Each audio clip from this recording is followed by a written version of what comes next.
कुबेर का अहंकार। यह एक धार्मिक कथा है। धन के देवता कुबेर तीनों लोकों में सबसे अमीर थे।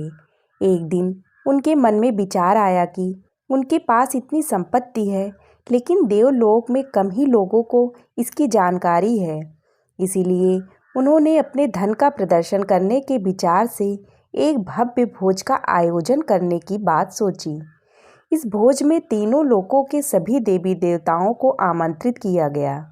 भगवान शिव कुबेर के इष्ट देवता थे, इसलिए भगवान शिव का आशीर्वाद लेने कुबेर कैलाश गए और भगवान शिव से कहा, प्रभु, आज मैं सभी लोकों में सबसे ज़्यादा धनवान हूँ। यह सब आपकी कृपा से ही संभव हो पाया है। अपने निवास पर एक बड़े भोज का आयोजन करने जा रहा हूँ। कृपया आप परिवार सहित भोज में पधार कर मुझे अपनी कृपा से अनुग्रहित करें। भगवान शिव को कुबेर के मौजूद अहंकार दिख गया, इसलिए भगवान शिव बोले, बस मैं कहीं बाहर नहीं जाता।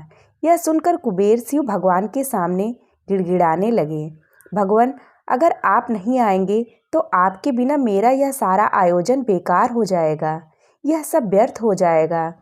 तब शिवजी ने कहा, एक उपाय है, मैं अपने छोटे बेटे गणेश को तुम्हारे भोज में जाने को कह दूंगा। कुबेर संतुष्ट होकर लौट आए। नियत समय पर कुबेर ने अपने निवास में भव्य भोज का आयोजन किया। सभी लोकों के देवता असुर पहुंच चुके थे। अंत में भगवान गणेश भी आए और आते ही कुबेर से कहा, मुझको बहुत तेज भूख लगी हुई है, मेरे लिए जल्दी से भोजन लाया जाए। कुबेर स्वयं उन्हें भोजन करने के लिए भोजन से सजे कमरे में ले गए।